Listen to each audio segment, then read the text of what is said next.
নমস্কার বন্ধুরা, আজকে আমি মম কিচেন থেকে জয়া মণ্ডল বলছি। আজকে আপনাদেরকে আমি দই ফুচকা বানিয়ে দেখাবো।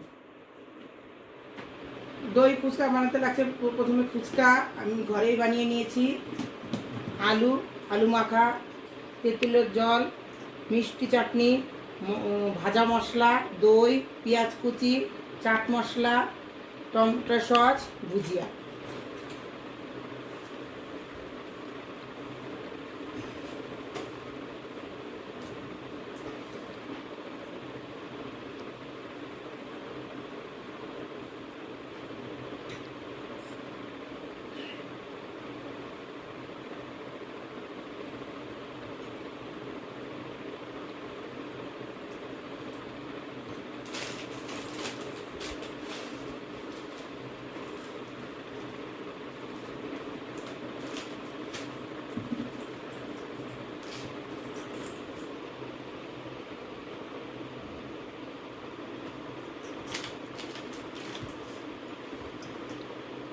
এইভাবেই আমি সব দই ফুচকাগুলো বানিয়ে নিব।